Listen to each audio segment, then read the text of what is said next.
ጤና ይስጥልኝ። በኑሮ ውድነት፣ በስራ ማጣት፣ በልብ ስብራት ድብርት ውስጥ ገብተዋል? አያስቡ።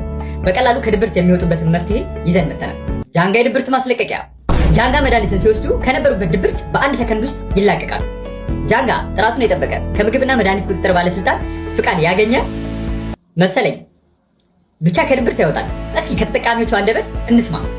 እኔ ጃንጋ መድኃኒትን መጠቀም ከመጀመሪያ በፊት ድብርት ውስጥ ስለነበርኩኝ እቅማለሁ፣ አጨሳለሁ፣ እጠጣለሁ። ግን ጃንጋ መድኃኒትን መጠቀም ከጀመርኩ በኋላ መቃም፣ ማጨስ፣ መጠጣት አላቆምኩም። እኔም በስራ ማጣት ምክንያት ድብርት ውስጥ ስለነበርኩኝ ጃንጋ መድኃኒትን መጠቀም ከጀመርኩ ጀምሮ ደስተኛ ሆኛለሁ።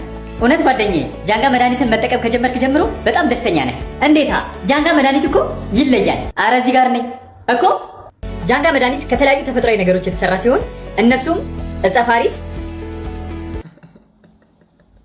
ጃንጋ መድኃኒትን ሲጠቀሙ እነዚህ ምልክቶች ላይ ትኩረት ያድርጉ።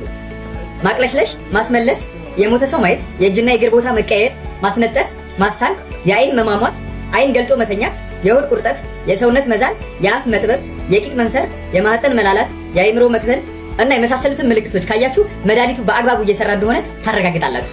ጃንጋ መድኃኒትን ከፈለጋችሁ ደግሞ በማንኛውም መድኃኒት ቤት የለም፣ በራሳችን ታታሪ ሰራተኞች ያላችሁበት ድረስ በነፃና በድብቅ እናደርሳለን። ፖሊስ ከሌለ ማለት ነው።